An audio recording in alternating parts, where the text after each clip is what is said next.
Well, here we are at Chapman Creek Fish Hatchery, where Paul and I are going to go catch up with Bob Anstead to go ask him a few questions about the hatchery's role in salmon enhancement on the Sunshine Coast. Okay, I grew up in Santa Cruz, California in the 50s and 60s. And I started noticing by the time I was out of high school the dwindling populations of steelhead in our local creeks and rivers. As the population grew, the water supply was dwindling, and it had a great impact on the ability of steelhead, for instance, to survive in the environment.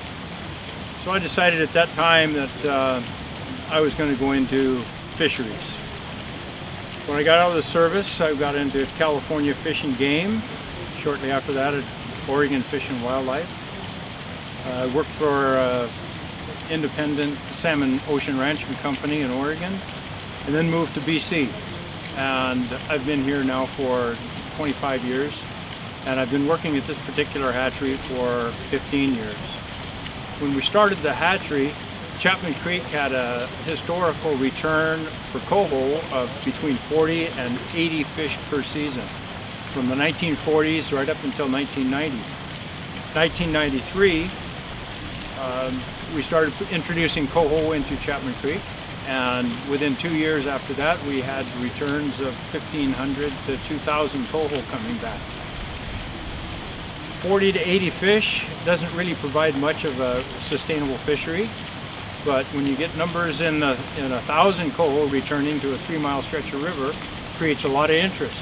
That provides an economic benefit to the local community from people wanting to come and catch these fish, as well as a huge benefit to the ecosystem of having so many salmon coming into a system, providing feed for eagles and otters and every part of the ecosystem that you can imagine. This is why we do it. Unless you put fish back into the system, they will be depleted. So what we're going to do is take these pink salmon that have used up almost all of their yolk sac as their food source while they're in the trays. There's about 8,500 in this tray. And we're going to put them into Chapman Creek. From there, with the daylight exposure, they'll swim out a little bit, go into the rocks. This evening they'll come up out of the rocks and they'll go right to the ocean. You can tell by the color that they're smolted and they're ready for seed. It's the silvery bellies and dark backs. That's the ocean camouflage color. The facility here is big enough to return coho salmon to every stream from Egmont to Gibson's. We can raise well over 300,000 coho here.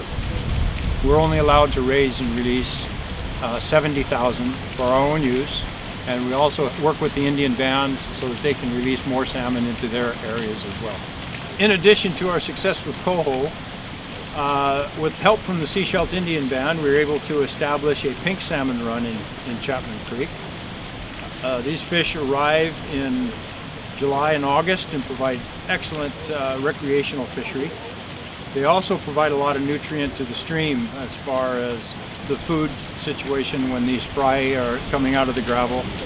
They provide nutrients for the steelhead and cutthroat trout that are on their way downstream to the ocean, and they provide a great benefit to the fish in the ocean itself. By this evening, the dinner bell will ring, and there'll be predators up and down here after these fish. We'll put in about 20,000 today, and then you can see how they're not used to the sunlight, so they're spreading themselves out and getting under the rocks. We're a nonprofit society. We have about 15 volunteers that come in on a regular basis, a couple hours a week for each one. And we have as many as 30 or 40 volunteers that will show up for an event to help us with marking salmon and those types of things. So we're very well supported through the community. The society survives on donations made by individuals and businesses from the Sunshine Coast, as well as grants through government agencies and foundations like Pacific Salmon Foundation and Shell Environmental Fund, Vancouver Fund. And we get a total of $12,500 to operate the facility. We have to raise about another $130,000 a year to keep it going. As far as the future goes, I think everyone can see the environmental degradation happening in all communities as populations start to grow. And one of the easiest to see is the decline of salmon and steelhead returning to the local streams, as well as the diminished water supply and habitat in those streams. So in the future, I'd like to see small sustainable hatcheries in most areas and most communities. The cost would not be great, and the returns would be significant.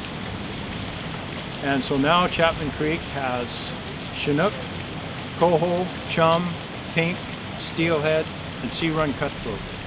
And we have 9 months of fishing, where we used to only have a couple of months a year when it was able to fish.